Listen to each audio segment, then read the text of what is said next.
Wired.com presents The Geek's Guide to the Galaxy. And here are your hosts, John Joseph Adams and David Barr Kirtley. Hi, this is Dave. And this is John. And welcome to episode 68 of Geek's Guide to the Galaxy. Our guest today is Alastair Reynolds. He's a scientist who worked for the European Space Agency, and also the author of over a dozen novels, including the Revelation Space series. His latest book, Blue Remembered Earth, is about a pair of siblings from a wealthy African family who traveled the solar system in order to unravel their grandmother's mysterious legacy. Then stick around after the interview as guest geek Matt London joins us to discuss Hollywood adaptations of the novels and stories of Philip K. Dick. Alright, so let's get to our interview. Alright, so we're here with Alastair Reynolds. Welcome to the show. Thanks for having me on. Okay, so first of all, your new novel is called Blue Remembered Earth. What's it about? Well, this is a big departure for me. It's my attempt to get back to something a little bit closer to the present in terms of the way I think about science fiction. So it's a novel which looks at where we might be in 150 years in terms of going out into the solar system, going back to the moon and Mars, but also looking at the Earth, the kind of trends that we might expect to see over the next century and a half on our own planet. Things like artificial intelligence, genetic engineering, sort of ubiquitous surveillance technology, all that kind of stuff's gone into the mix. And the story, it centers around the Akinyas, which are a wealthy family from Tanzania. So why'd you decide to put that focus on Africa?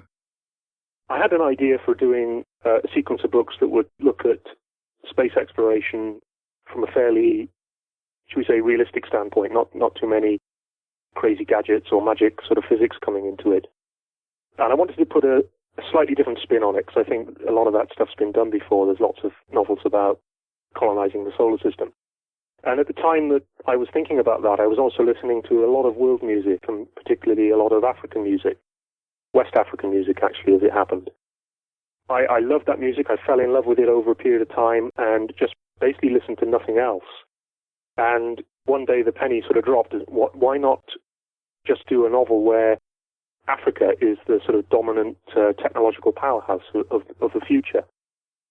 We've had science fiction novels where China is dominant. We've had novels where India is dominant. And I suppose it's all about getting away from that sort of cliched old, tired idea that the future belongs to the West.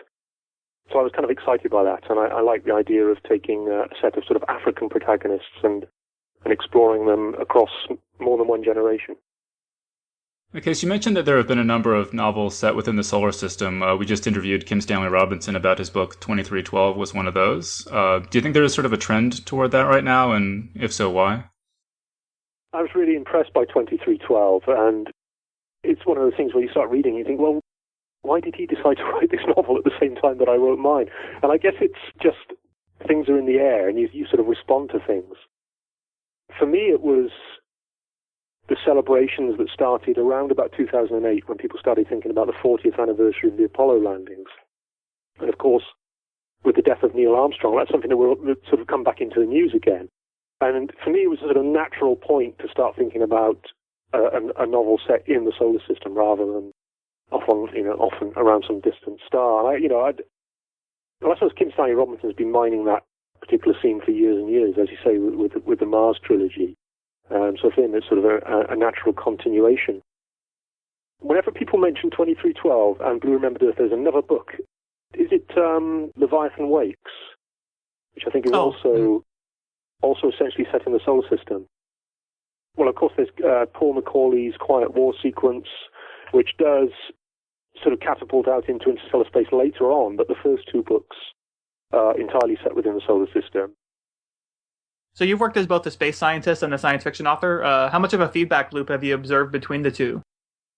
Well, speaking for myself, I really struggle to sort of pinpoint whether I became a scientist because I like science fiction, or did I sort of gravitate to science fiction because I sort of identified strongly with scientists. I don't know. It's been there all, right through my life. I think I set myself on a course to become a scientist round about the time that Carl Sagan's Cosmos series was on television, and that, there was really no going back for me at that point. And then I went on to study space science, and then get my PhD, then go abroad and work in the European Space Agency.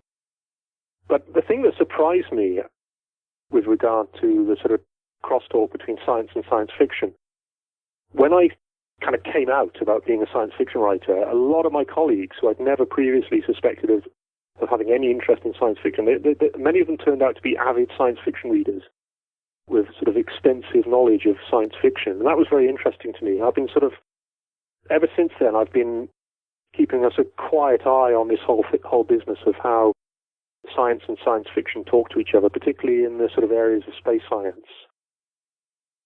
So how closely have you been following the current Mars rover mission, and how significant do you think that is?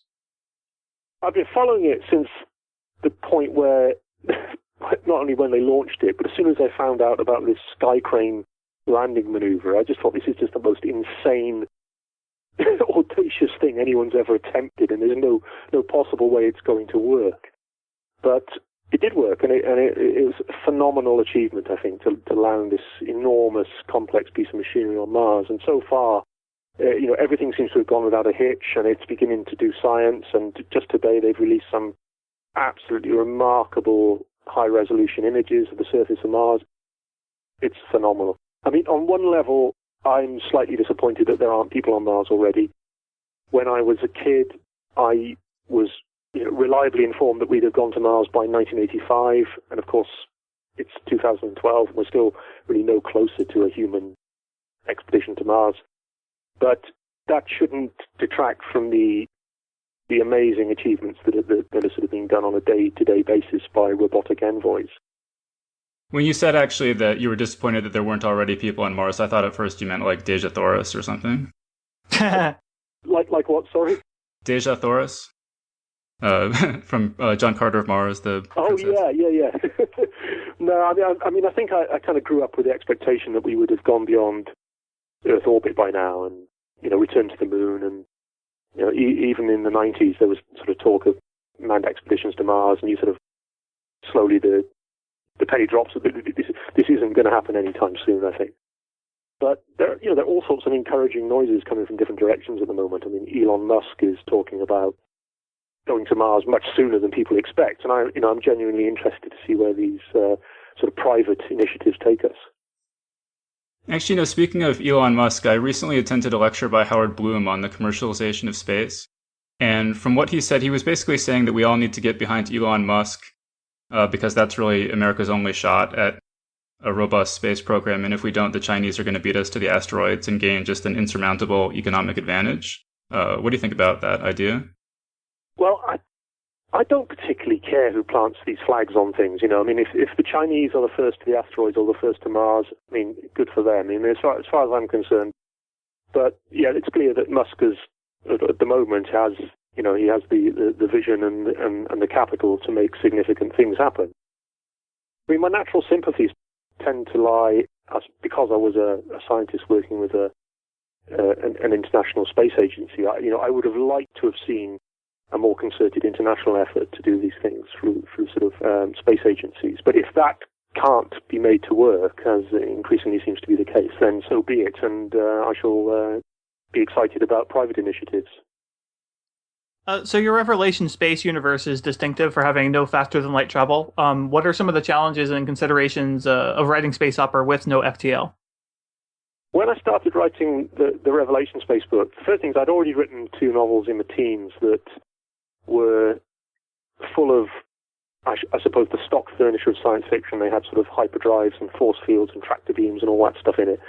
And around about the time that I was writing the second one, I started reading more sort of hard science fiction, I suppose, and books by people like Gregory Benford and Robert Forward, where there was a tendency to sort of try and keep the science a little bit more plausible. And I started thinking, well, the next book I write, I'm not going to have any of that stuff in. I'm going to just trying to keep the physics as believable as possible. So it was a sort of natural challenge for me to try and write a space opera without fast and light travel. But I never found it particularly constraining because, okay, it sort of eliminates certain storylines. There are certain things you can't do in that kind of framework. But at the same time, it opens lots of other possibilities. You can have stories about people leaving their planet and not coming back for 100 years because they've been traveling at the speed of light. And one door closes and another opens. So I always find it perfectly liberating as a writer to work within that kind of framework. It's never felt stifling to me. So getting back to Blue Remembered Earth, a major theme of the book is the conflict over whether humans or robots will be the ones to travel the stars. How do you feel about that yourself? First of all, is the question of should we spend any money at all on space exploration, which I think is really stupid, because as a society we spend almost nothing on space exploration. We spend more money on chocolate as a species than space exploration. And we certainly spend far more on wars and militarism than we do on space exploration. So I have no time for that argument, but I think it's a far more interesting and sort of nuanced question is the one of whether we should be sending robotic envoys or whether we should be sending people. And I can see very, very strong arguments from both sides. I was an astronomer for many years, and astronomers, by and large, and this is a generalization, they do tend to come down on the sort of robot side of the coin, because they tend to perceive that they could be doing lots more interesting things in the solar system in terms of space probes and telescopes and things like that, if all this money wasn't sort of wasted on things like space shuttles and space stations. But as a science fiction writer, of course, I'm massively excited by the idea of sending human beings into space. Just a couple of nights ago, I watched the International Space Station glide over my house, and to think that there are 6 people up there, there's a permanent human presence in orbit around our planet, it gives me an enormous kick, and I feel very privileged to be alive at a point where I can actually look into the sky and see people up there, and I would hate that not to be the case. But I think from a science fictional perspective, with something like the Blue Remembered Earth books, I'm actually trying to suggest a third way, which is that the notion I think that will become apparent as the books progress is that there will be a kind of convergence, which I think could well be the case, where in effect our robotic envoys become steadily more sophisticated and more autonomous. And we've already seen the first glimmerings of this with things like the Curiosity probe, where you have these highly sophisticated robots that we're sending to other planets, other parts of the solar system, where they have to operate to some extent independently of human control because of the time lag issues.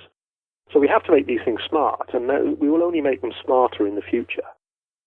And at the same time, as we send people into space, we may well find that because of the innate hostility of the environment, we may have to make people perhaps a little bit more mechanical, a little bit more like machines, not in a sort of horrible clanking fashion, but we may have to explore different ideas about mind augmentation, human augmentation. Well, yeah, and one character in the book actually comments that in time the distinction between humans and robots will come to seem as insignificant as the difference between Protestants and Catholics. Does that? Yes, and a very good friend of mine who's read a number of my books and is a Catholic scholar said, I take offence with that. You cannot trivialize these things, which I was very amused by. But I think that was a flippant line of dialogue, which really was. I just wanted to sort of try and articulate the standpoint of someone living a few hundred years from now, looking back at some of the sort of ideological arguments we have today. Just as sometimes we look back on sort of 18th century ideological arguments, we think, how could they have been so sort of narrow-minded? Okay, another aspect of the book is that it presents a future Earth on which crime has been eliminated by constant surveillance. We actually just interviewed David Brin, who wrote a book called The Transparent Society, basically advocating for that. Is that something you'd advocate for as well? I can see lots of positives to having, shall we say, universal, ubiquitous surveillance at all times. You would never have a situation where, say, a child wandered away from its home and came to harm. That would simply not happen if we could tag every sort of human person on the planet and know where they were at any one time. Then lots of crimes simply evaporate. Lots of misfortunes simply would not be able to happen anymore. But of course, then that takes us into sort of murky areas of civil liberties and personal freedom and privacy. And particularly in Britain, we have they say you can't walk out of your house in Britain without showing up on a CCTV camera several times a day.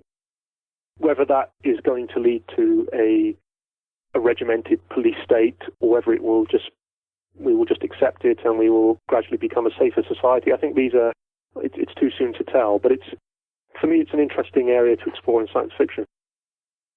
The technical problem I had in the book was that there was very little way for me to come at the idea of this massively wired-up, highly surveilled society unless there was something to counterpoint it. And I thought, well, if I have a little pocket on the moon where they have the exact opposite approach, then I can actually have a kind of debate about the whole thing, and I can sort of allowed for that possibility of discussing the whole issue in a plausible way.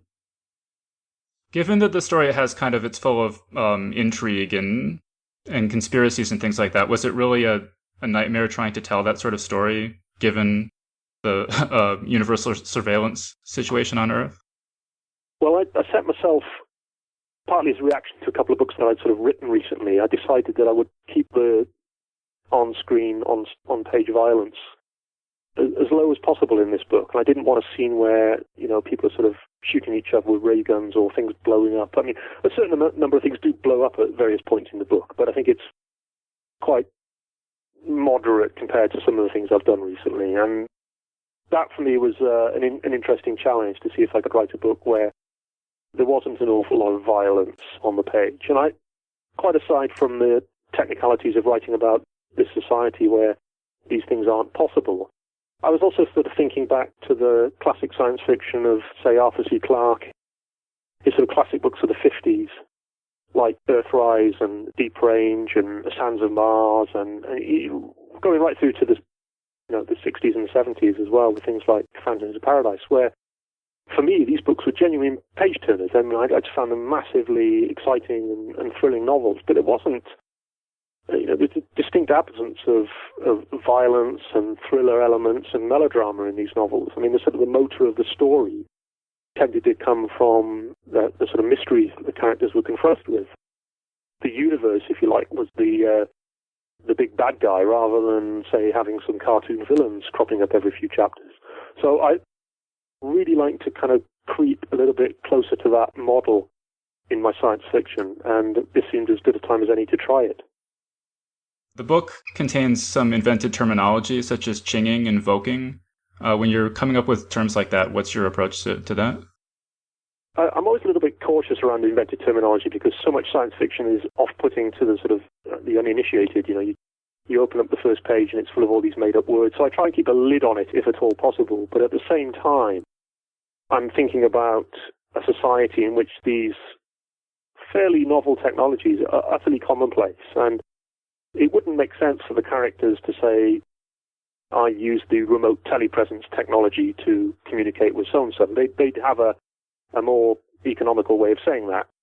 So what I usually do, I just put placeholders into the text, and then, at some point, a better idea might occur to me, or it might not, and I go back. And I have a big whiteboard above my desk where if I have even a half of a good idea, I write it down on the whiteboard and see if I like it sort of a few weeks later. I knew that I wanted to have a sort of advanced telepresence technology in these books, which I think is actually quite plausible. The idea that you can sort of project yourself, if you like, into another receptacle, be it another human being or a robot or even thin air, and this is all mediated through implant technology. And I just started thinking about, well, it's a kind of virtual reality. And then I remembered that in the sort of 90s, a lot of people were talking about virching as a sort of shorthand for virtual reality technology. I thought, virching. They wouldn't say virching, they'd shorten it even more than that, and they'd say ching. So that was where ching came from. And the other thing was the voking, and that was just a way of avoiding saying sub-vocalization, or every third paragraph. So one character in the book is a businessman who's installed an empathy shunt, so he can turn off his empathy when making business decisions, in effect turning himself into a sociopath. What do you think about that idea? I created these two brothers who were both highly corporate individuals involved in the running of the family business, and I wanted to distinguish one from the other, and I thought, well, if one of them's a complete sort of corporate idiot, I'll make the other one 20 times worse.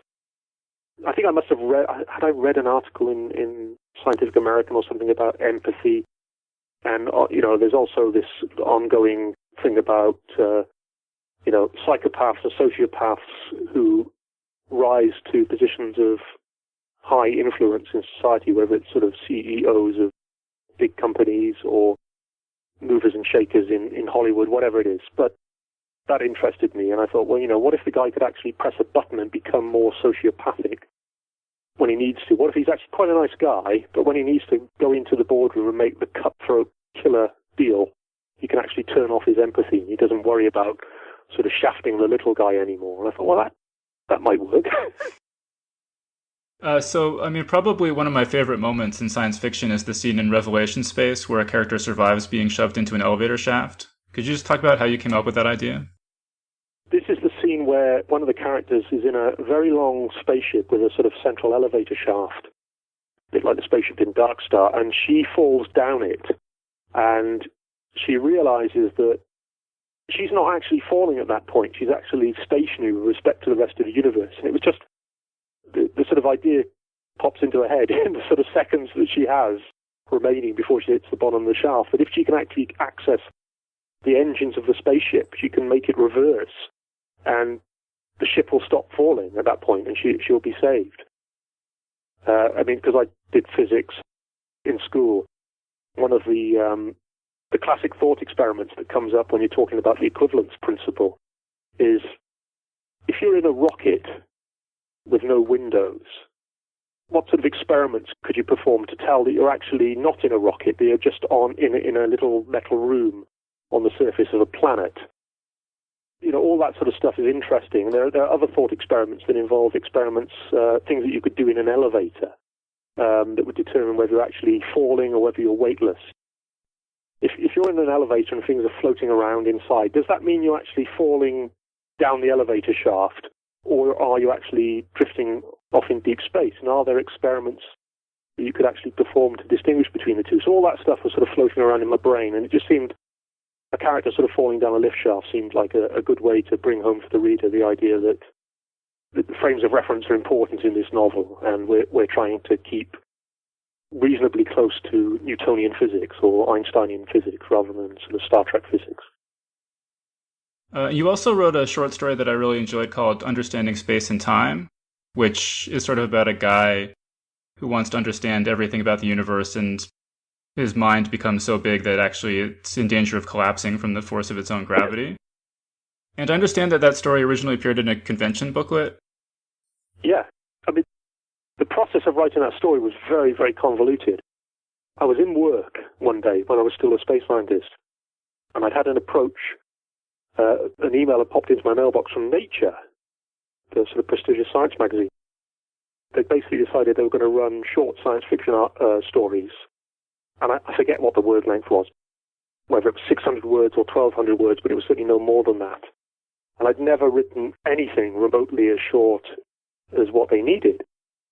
So I thought about it, and I thought, I don't know if I can. And I was cycling home, and this idea came into my head about this man, the last man on Mars, and all sorts of weird things happen to him, and he ends up trying to understand the universe. So I got home, and I wrote the story in a sort of blind rush of inspiration. But it had to be done quickly anyway, because there was a very tight deadline. But I could not get the damn thing to fit the required word length. So I went back in the morning, and I emailed Nature. I said, well, I've got this story, but it's a bit long. I'll send it to you anyway, and then you can decide what you do with it. So I sent them the story, and that was that. And then I was cycling home again later that evening. Hang on, I've had a better idea now. I've got a story that really does fit 600 words. So I wrote that one instead and sent the shorter story, which was completely unrelated, to Nature, and they ran the short story. So then I had this other story, which I didn't know what to do with. So I took it back home with me, and I fiddled with it over a period of time, trying to find a way to make something of it, and I added a bit to it and took a bit away and added a bit more. And it never really caught fire, and I was just left with these sort of story fragments that weren't going anywhere. And that was probably a good 5 years before I finished it. And then what happened was, as you say, I was scheduled to be guest of honor at a regional British science fiction convention called NovaCon, which takes place in the Midlands in November every year. And the tradition at NovaCon is that the guest of honor provides a story, maybe of novella length or novelette length, which is then printed and distributed as a souvenir chapbook for the people who attend the convention. So I had to write the story, and time was sort of ticking on, and I had months and months to think about it, and it seemed a long way in the future, and then it was suddenly not months and months, it was 2 months, then it was 1 month, and it was like, damn, I'd better come up with something. In desperation, I looked into my files on my computer, and I found the fragments of this earlier story, Understanding Space and Time. And at that point, I thought, hang on, I know exactly what I need to do to that story. It just suddenly, I'd had enough time away from it to see it with a fresh eye, and I knew that I could make something of it. The coda to this story is that I then got married, and then I went off on my honeymoon with my wife. And I basically wrote that story on honeymoon, which was maybe not the smartest thing to do, but basically every morning my wife would leave the hotel, go down to the beach or whatever, and then I would just spend a couple of hours fiddling with that story until I'd added a few thousand words, whatever it was. And then I'd be done with it, and then I'd spend the rest of the day enjoying myself properly with my wife. But I did finish the story in the end. I finished in time for the convention, and they published it as a chapbook. I always quite liked it. I was quite taken with that story after I wrote it, and it's still one of my favorites. Yeah, and actually, speaking of conventions, in the past few days, there's been some talk online about trying to organize a Revelation Space Convention in London. Have you been following that at all? Yes, I've been following it on Twitter, and I think it's, good luck to them. I mean, if they can, I'm sort of astonished that there's, that level of interest, that people feel that it's something worth doing. But if they do get, this, I think it'll be like a mini convention, like a one-day meetup, and I'll do my utmost to support it and go along. I mean, I would say I'm skeptical, but I routinely do book signings around the country and readings and talks about, on different topics which are well publicized, well in advance, and sometimes hardly anyone turns up to these things. So I'm sort of quite hardened and I'm not exactly convinced that there are huge numbers of people out there who would go on to something like that, but perhaps there are. Perhaps I'm wrong. All right, so you might be a little sick of this question, but we had a bunch of listeners who want to know if there will be more Revelation Space books and/or a Revelation Space movie. Well, there'll certainly be more Revelation Space stories. I mean, I can't say that often enough. I mean, it's my baby. I enjoy writing those stories enormously, and I enjoy writing the novels, but I did need to get away from it for a bit. I never wanted to be a particular type of science fiction writer. I wanted to be like Harry Harrison or James White or Philip K. Dick, someone who operates across the whole of science fiction and does a bit of this and a bit of that. So I felt I needed to get away from the Revelation Space stuff for a while, sort of plant a few flags elsewhere in the genre. But that doesn't mean I've forsaken it by any means. So it is harder and harder to tell a new story in a framework, a fictional universe where you've already made up lots of stuff. It does become more difficult. The sort of narrative airspace gets very congested, and it's hard to sort of slot a new story in there without sort of tangling yourself up with contradictions. But I fully intend to do so. I mean, I do enjoy writing in that universe. In terms of a film, I mean, there's not really been any significant sustained interest in the television or filmic media to date. I mean, there have been some nibbles of interest occasionally, but things just don't go anywhere. And I'm completely hardened to it. I mean, the reason I'm a science fiction writer, a prose writer, is because I want to write prose science fiction. And if sort of being involved in sort of science fiction movie making was the thing that motivated me, I would have tried to become a science fiction movie maker. It'd be nice if it happened, but it's not something that keeps me awake at night. But at the moment, there's not really anything going on. I mean, there's a few sort of things bubbling away in the background, but I think they're mostly connected to other properties that are not related to the Revelation Space universe. I mean, people often say, well, of course they couldn't film them because there's no way they could afford the effects budget. But I think that's a bit of a red herring, because if you look at something like Doctor Who now, which I accept Doctor Who is made with a large budget by television standards, but there's really nothing they can't show these days using CGI. I have problems with CGI, but it does mean that they can pretty much do any kind of science fiction, I think, these days on a sort of an acceptable budget. Speaking of Doctor Who, you recently wrote a Doctor Who novel. Could you tell us a little bit about that? Well, I was thrilled when BBC Books approached me and said, via my agent, they said, would you be interested in writing a Doctor Who novel? And I was absolutely jumping out of my chair because I'd always wanted to be involved with Doctor Who on some level, but I didn't want to sort of go groveling around asking to do something. They said, well, we're sort of relaunching the idea of classic Doctor Who novels, as in books involving the earlier incarnations of Doctor Who, and you can basically take your pick as to which one you want to do. And there was no question for me that it was going to be John Pertwee, the third Doctor. My theory is the Doctor Who you identify with is probably the one that was on television when you were 7, as far as I'm concerned. But it was absolutely, no question about it. I was going to write a Doctor Who novel with John Pertwee, and I had a lot of fun with it. I mean, it's a very different process than writing, a book in my normal mode as a science fiction writer, because essentially when you start writing a normal science fiction novel, absolutely anything is up for grabs. You can kill off any character quite arbitrarily at any point in the narrative. But of course, when you're working with established characters from a television format, you have to some extent, accept the limitations that come with that form. But I sort of knew that as I went into it, and it wasn't. I didn't regard that as a problem. I just regarded it as a challenge. Also, because thematically, a large part of the book is set on Earth in the 20th century, which I've not generally done before in my fiction, and that was interesting. But there's quite a bit of sort of space operatic stuff in there. There's lots of stuff about time travel and alien civilizations and ancient superweapons, that kind of stuff. So I was able to scratch a lot of the itches that I end up scratching in my normal science fiction.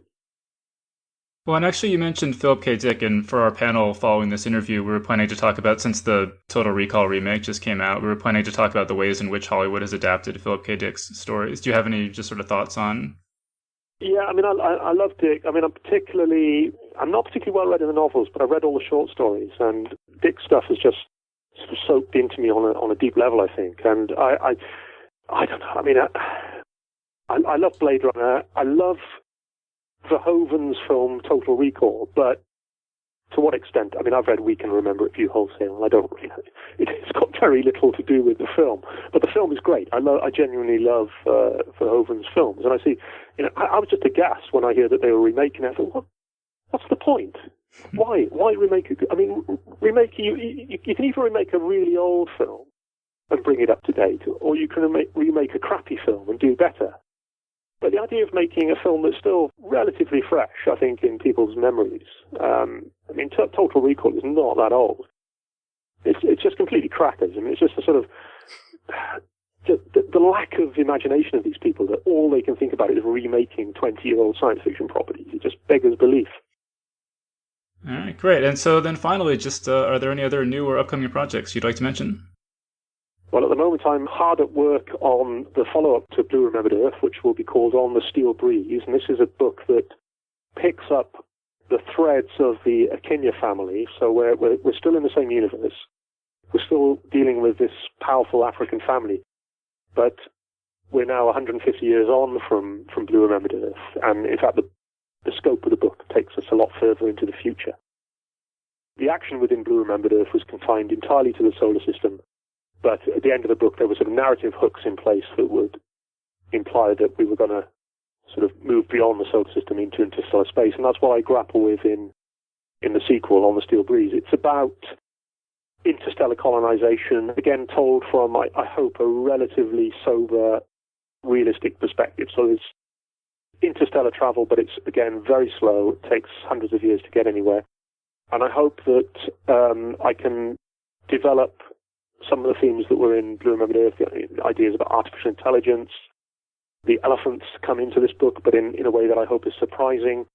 And again, we see a little bit more of the Akinya family, but a generation later. And I'm still enjoying it.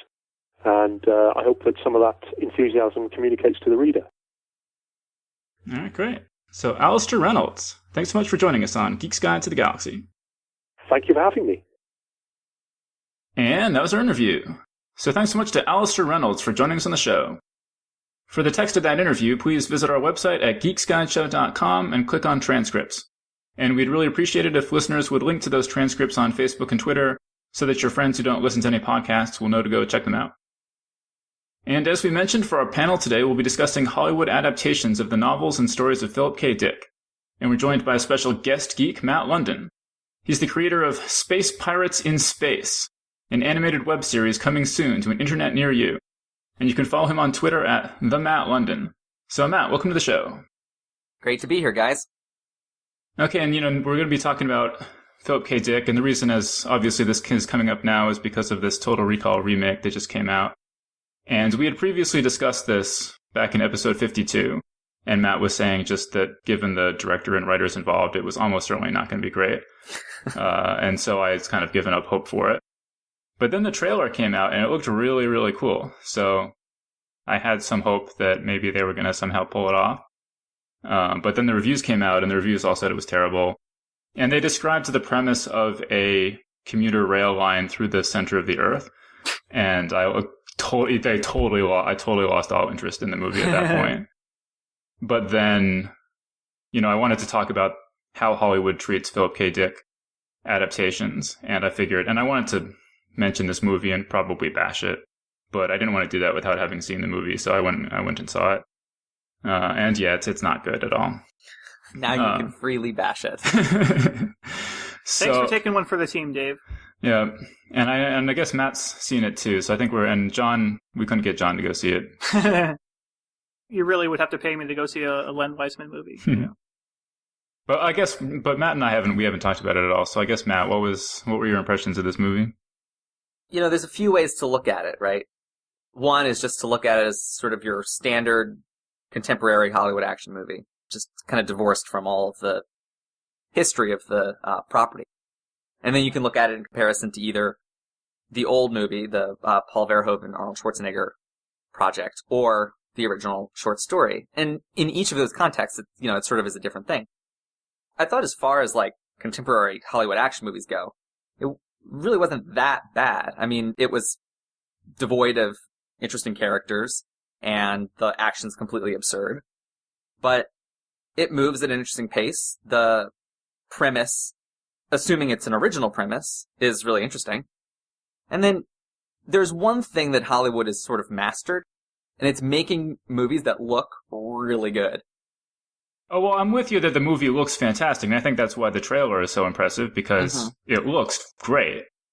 The set design is great, the robots look cool, and unlike Alastair Reynolds in our interview, I'm totally fine with the concept of doing a Total Recall remake, because I think the original is equal parts brilliant and ridiculous, and I would be happy to see one where they kind of took out some of the ridiculous stuff and put in stuff that made a little bit more sense. But what drove me crazy about this one is that they took out some of the ridiculous stuff, like the machine that creates an atmosphere on Mars in 45 seconds.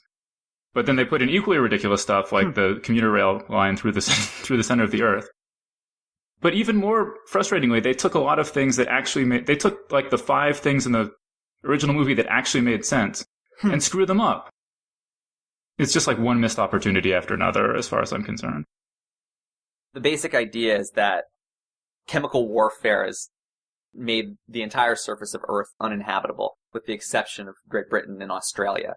And so Great Britain's like the overworld, and Australia's like the underworld. And so people commute through the center of the Earth on this train to, Makes sense. to go to work in Great Britain instead of in Australia. Because, it's much cheaper to dig through the center of the Earth than it is to build a factory in Australia. Obviously. So Colin Farrell's character lives in Australia and then commutes every day to his manufacturing job in Great Britain. I see. The big problem with the movie for me, and this was true with the first one as well, is that the moment he goes into the machine in Recall, the movie ends for me. It is totally unambiguous to me that he gets lobotomized at the end of the film, and the whole movie is a dream. And so anything that happens inside the actual action events of the story have zero tension for me. Well, if you're curious, you can go back and listen to episode 18, where we discussed the original Total Recall in probably too much detail. But my feeling about the original movie is that it should be the case that it's ambiguous, that you don't know whether he's in the machine or the stuff is actually really happening, right. But that actually neither possibility makes any sense whatsoever.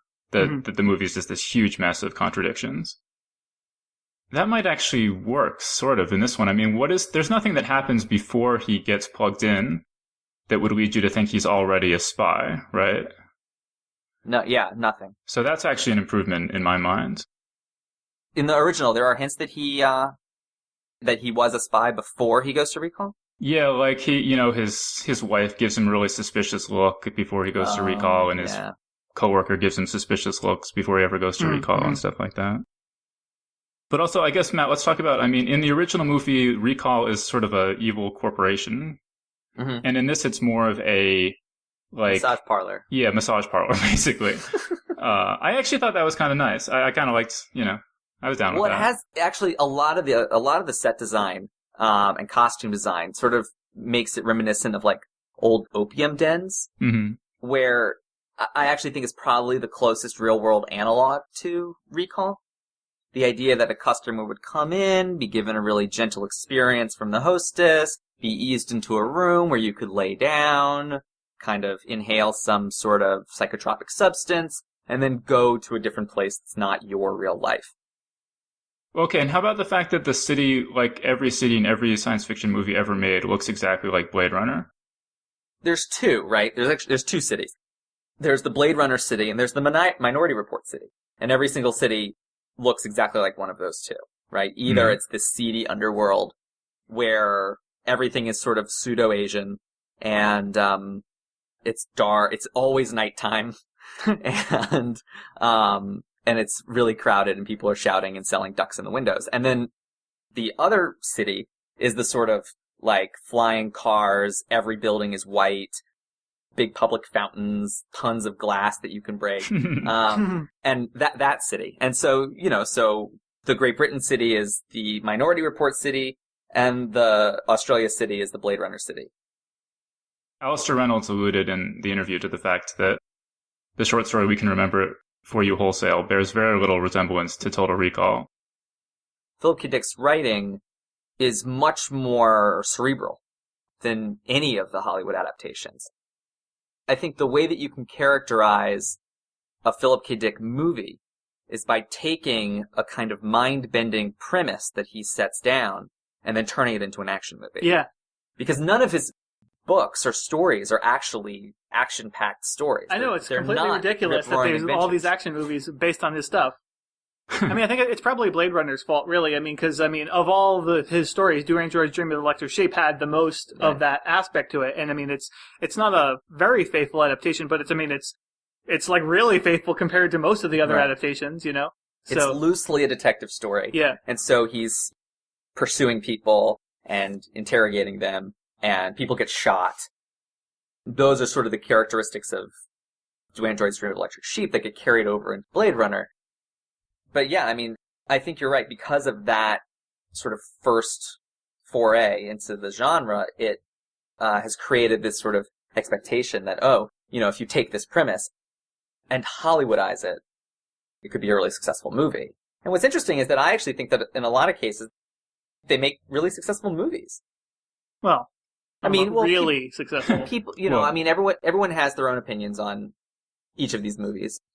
And I haven't seen Minority Report since it came out in theaters, but I really enjoyed that movie. In preparation for this panel, if I can just rant for a minute, I was like, I'll rewatch some of these movies, and I'll see some of the ones I hadn't seen before. And actually I was like, and I'll read some of the stories that I hadn't read. Because, a lot of these, or several of these are actually based on stories. They're not like important Philip K. Dick stories, like Minority Report is, Do Androids Dream is important, Second Variety, kind of. We can remember For You Wholesale is, but like Paycheck, Imposter, The Golden Man. Oh no, The Golden Man is, right? I really like that story. Okay, The Adjustment Team though, like that's very minor Dick. So I was trying to find this stuff, and like I couldn't rent Minority Report digitally. Like, I would have to go find the DVD somewhere. The only thing that I actually could rent was Paycheck and Next, and apparently Next is so terrible that you shouldn't even watch it for something like this. And so I actually did rent Paycheck, and I watched most of it. I couldn't actually bring myself to finish watching it because it's pretty terrible. But yeah, I was just really surprised and disappointed that in this age, right? Like I can't just go and get like any of these movies. I can't just rent one of these movies. Right. There were several there is sort of like omnibus collections released a while ago of Dick's stories, and they very deliberately put one of the movie adaptation stories as like the headlining story in each copy. So to get like, if you wanted to get the Minority Report story, We Can Remember It For You wholesale. Yeah. And there was another one. If you wanted to get those three stories, you had to buy 3 different I know books. I know there's one that has Paycheck as the headliner, and there's one that has Minority Report as the headliner. Right. I've seen those. And yeah, I mean, despite as big as like a big a deal as Dick is, it's like, you know, I mean, still you go to the bookstore and you look for these things, and it's just like, I mean, it's really hard. Like if you just want to read the stories that the movies are based on, it's like good luck. You know, I mean, the Adjustment Team you can actually find online, but oh my god, that story is terrible. Well, but we should say, I mean, Philip K. Dick had, I think, the most brilliant mind for coming up with ideas of anyone I'm familiar with. I mean, the guy could just come up with amazingly good ideas. His plots were often completely incoherent. And so, like, Adjustment Team, that's a really good idea, I think. You know, a guy shows up late to work one day and finds that these teams of people he never knew about go around manipulating things and changing details. You know, and if you fall out of your normal routine, you might catch a glimpse of this world of people who modify the world behind the scenes. I think that's a really cool idea. And they actually made it into a really good movie called Dark City. You know, I mean, not literally adapted, but yeah. No. But they took. I mean, I'm sure whoever made, you know, the people who made Dark City got the idea, possibly by way of the Twilight. I think it was made into a Twilight Zone episode. Mm-hmm. Got the idea from there. Unfortunately, the movie that was made out of Adjustment Team, the Adjustment Bureau, I thought was just really boring. Actually, though, the Adjustment Team was like, I mean, I couldn't even get to the plot of the freaking story because it was so badly written. Philip K. Dick is sort of notorious for not having a good prose style among a lot of people. I actually kind of like his prose style. I mean, it's a lot of short sentences, very direct, not lyrical at all. Mm-hmm. But the pacing is very fast. You know, I mean, a good, say, 80% of what I read, I'm just bored reading these paragraphs because they might be beautifully written, but they're just boring. And Philip K. Dick stories, I mean, especially in the short stories, you know, they're 15, 20, 25 pages long, and man, you can just blow through those things. Mm-hmm. And often the characters are bad, particularly the female characters. The dialogue is bad. There's just a lot of stuff that doesn't make any sense whatsoever. But there's just cool idea after cool idea after cool idea, and they come every couple pages, and the prose doesn't bore you in between the good ideas. I think that's what it has going for it. With most movie adaptations, when they completely change everything from the source material, I'm always like, oh, why didn't they just do it the way it was written? It was fine the way it was written, and they've just completely screwed it up. With a lot of these Philip K. Dick stories, you read the story and you're like, okay, I can see why they had to change this. But they screwed it up, you know, they just took something that didn't work and they made it not work in a completely different way. Yeah. But I can totally understand the need to say, we have to change this. Oh, yeah, for sure. Well, I mean, the climax of Do Androids Dream of Electric Sheep is basically him hanging out with a turtle on the side of the road, right? Like, it's... Actually, isn't it a frog? I actually really like that. Is it a frog? Yeah. Right? It's like some amphibian on the side of the road. Like, they're hanging out. And that's the climax of the book. God, but Matt, that's so creepy, though. Oh, my God. You see this a little bit in Blade Runner, because I think he asks, is that a real owl or something? Right. But in the book, there are basically no real animals left alive. And so everyone buys these fake robotic animals as a status symbol, and everyone just kind of, there's this societal agreement not to pretend not to know that your neighbor's animals are all fake. And so at the end, the guy has found what he believes to be a real frog, and he's thinking about how famous and rich he's going to be, and then it just turns out to be a robot frog, and it's I don't know. There's something about that moment I've always just found really, really creepy. Right. It works in the context of the book, but if that was the climax of the movie, like, what would people walk out of the theater? We'd be like, Ridley who?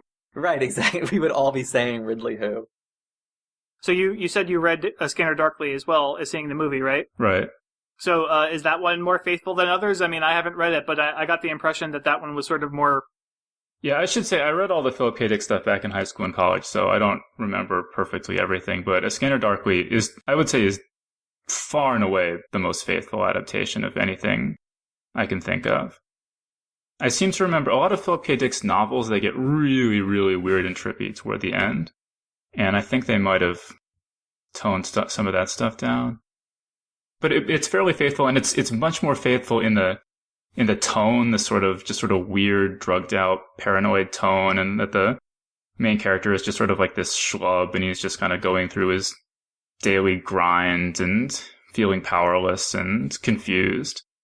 And he doesn't know kung fu, you know. I mean, if Scanner Darkly though is the most faithful adaptation of his work, I mean, certainly Next is the least faithful. This is supposedly based on a short story called The Golden Man, which is really cool. It has a premise I've never seen before, and which would be amazing on screen, which is there's this sort of alien creature which sees the future as branching possibilities. I've always sort of imagined it like the eyes of an insect or something, where there's all these thousands of facets, and it sees a different version of the future in each one. And so it can kind of move through time, picking the futures it wants to end up in. And so like there's this scene where they have it cornered in a hallway and they're just all shooting machine guns at it. And it can just dodge all the bullets because it just weaves in and out of futures in which it's not, you know, improbably not hit. And so it's just impossible to capture or kill. And then the movie, it's just like Nicolas Cage is a psychic, basically. I mean, it has no resemblance to the story whatsoever.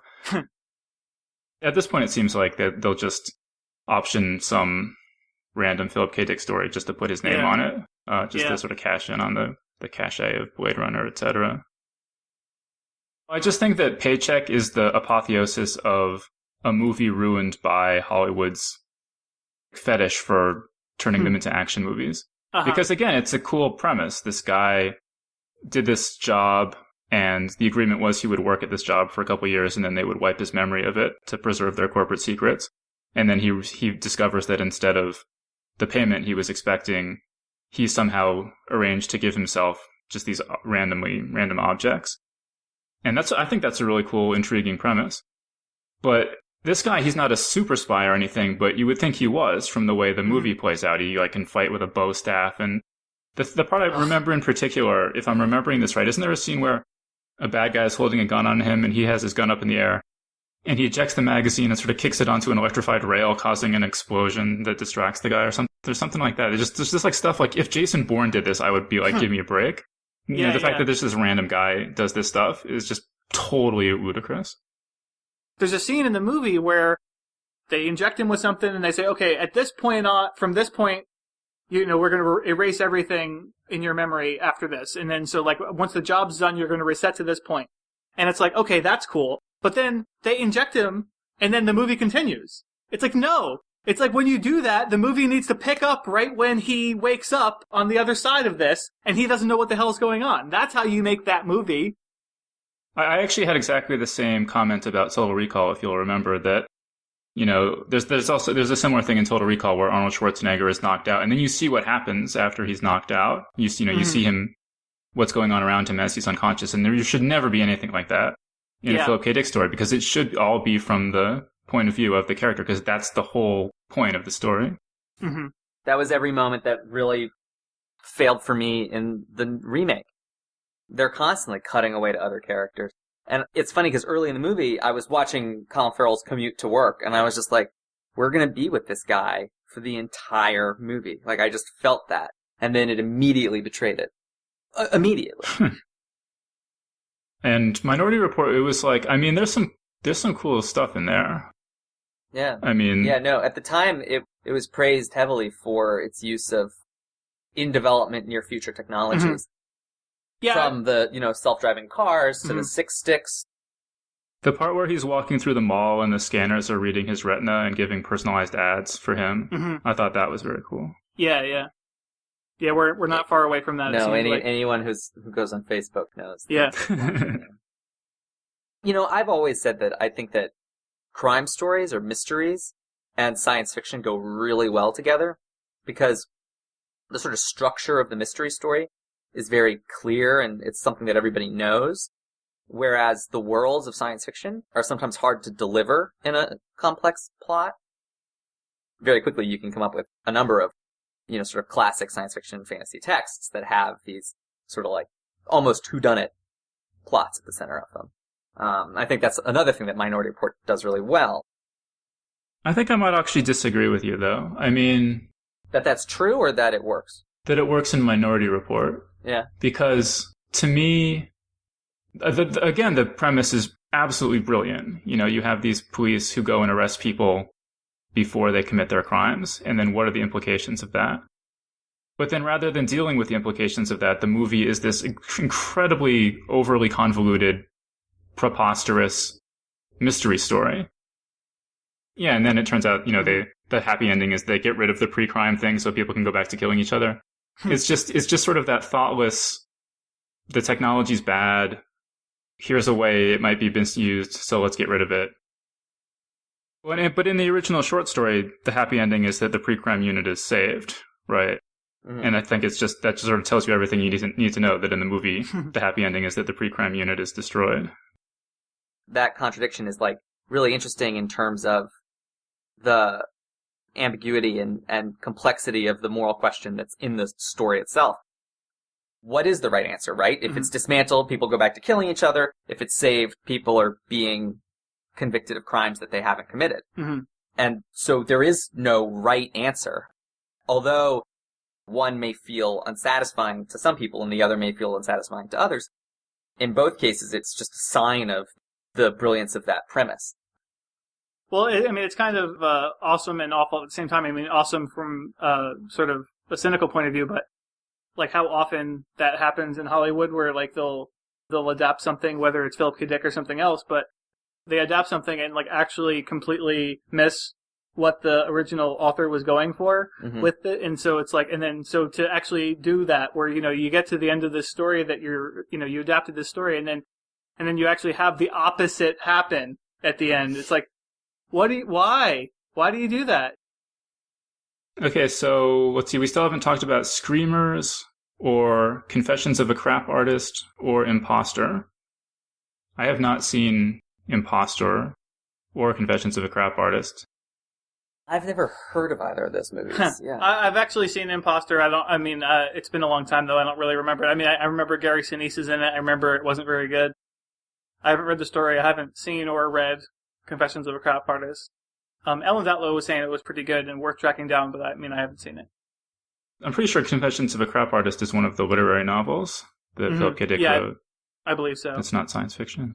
Mm-hmm. All right, so let's talk about Screamers, which is a sort of schlocky, kind of grade B horror science fiction movie that is never... What? Not sort of. Which is indubitably a schlocky horror science fiction hybrid, but is really... There's something just really unsettling about this movie. Mm-hmm. It's based on a really pretty terrific, I think, a short story called Second Variety. I think that the elements of this story have been imitated so much that both the story and this movie are pretty predictable at this point.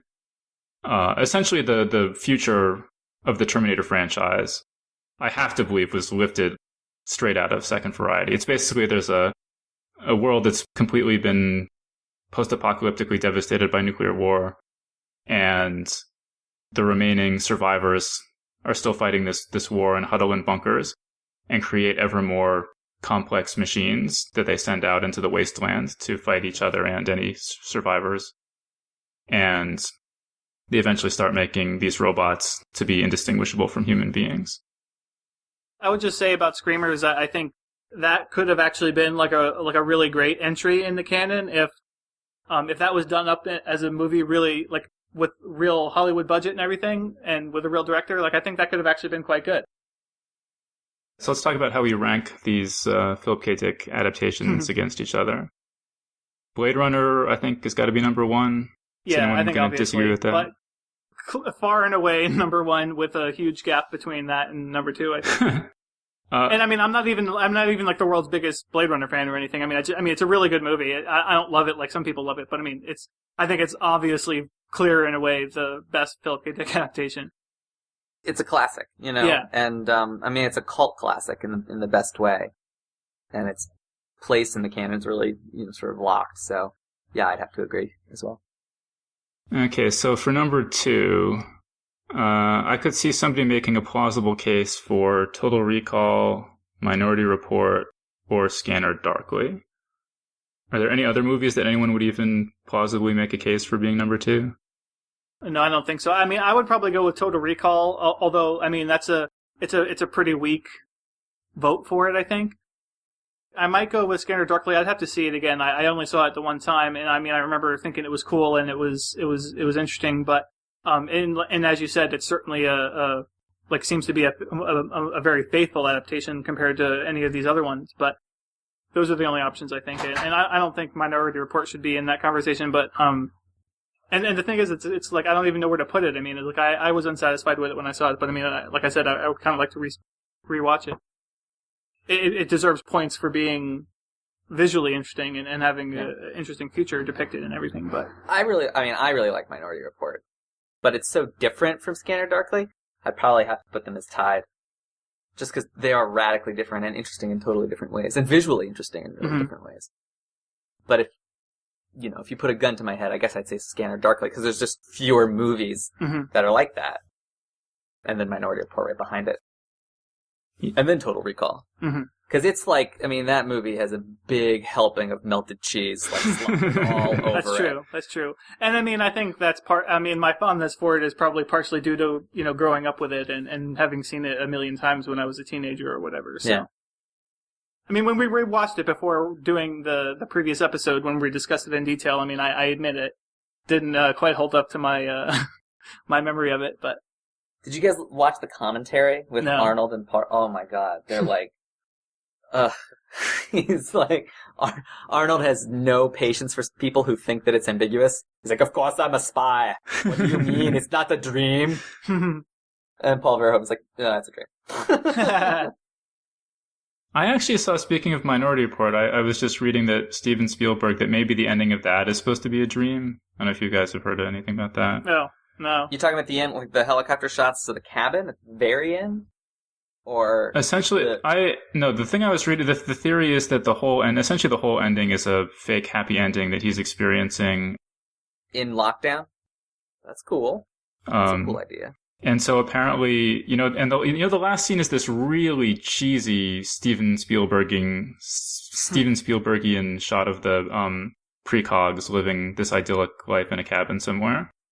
And apparently, when they released the DVD or Blu-ray or something, Spielberg went in and there was one line of voiceover that was kind of something bad, and he took that out. And so people think that maybe this is a hint that he's trying to nudge people even more in the direction of this is too good to be true kind of ending. That's cool. Props to Spielberg if he did that. I mean, it was, Minority Report came out in the midst of a long line of sort of good movie and then totally falls apart at the end into saccharine kind of lack of satisfaction. But no, that's a cool idea. I mean, a lot of the adaptations of Philip K. Dick movies sort of do this at the end, is they put in that little question of, is this all a dream? Is this a drug-fueled fantasy? Is the hero really a replicant? And that actually might even be what separates the good ones from the bad ones. I mean, the ones that are completely unsatisfying, right? Next, Adjustment Bureau, Paycheck. There's nothing ambiguous about them, right? It's just like, oh, there was this action story, and there's a happy ending, right? If I'm remembering all this right. And it's kind of like, yeah, well, whatever. It doesn't leave you any mysteries to ponder or anything like that. Okay, so are there any other Philip K. Dick stories or books that you guys want to see filmed? Well, I mean, I'm curious about, there's a BBC adaptation of The Man in the High Castle, theoretically in development. I think Ridley Scott is actually involved. And so, I mean, that seems like it would be interesting. And I mean, I think, miniseries adaptations sort of makes more sense for something like that. So. Well, I mean, I think that his, magnum opus is his, God series, Valis and all that. So, those are claimed to be unfilmable, but who knows? It could be a really interesting thing. I'd love to see more movies like that, where they take something that's really ambitious and complicated and give it the $100 million treatment. Yeah, I mean, my favorite Philip K. Dick novel by far is The Three Stigmata of Palmer Eldritch. which is the scariest book I've ever read. It apparently scared him so much that he was never able to do any copy editing on it because he was just too scared to go back and look at it after he'd finished writing it. It would require, I think, pretty substantial adaptation to make a film out of it, but you could certainly take the basic premise and make a movie out of it, and it would be like 100 times scarier than Alien if you were to do that story. The premise basically, it's about people who take these drugs, and once you've taken this drug once, the high never ever wears off. It's the hallucinogen, and so you keep thinking that you've left the hallucination and returned to reality. And you keep finding out over and over and over again that you're still hallucinating, and it never ever ends. That sucks. That would really be bad. Actually, you know what I'd like to see? I want to see them make a movie out of Galactic Pot Healer, just because I want to see them take a title like Galactic Pot Healer and make it into a movie. Well, they'd probably change the title, though. As they did with "Do Androids Dream of Electric Sheep," We Can Remember It For You Wholesale, etc. Yeah. Although almost all of them, they do changed it pretty wildly. They do a shout out to the title in the Total Recall remake. Did they? Yeah, there's like a voiceover commercial for Recall, and it's like the tagline of the company. Recall, we can remember it for you. It's like, it's a little shout out there. And it does kind of sound like a tagline to a company, like a commercial. All right, cool. So I think we're going to wrap things up there. So Matt, thanks for joining us. Always a pleasure, guys. And thanks again to Alastair Reynolds for being our guest today. If you enjoyed today's show, please take a moment to follow us on Facebook and Twitter. One advantage of doing that is that we do always post announcements about our upcoming guests, which gives listeners a chance to suggest questions that we should ask. So definitely follow us on Twitter at Geeks Galaxy, and find us on Facebook by searching for Geeks Guide to the Galaxy.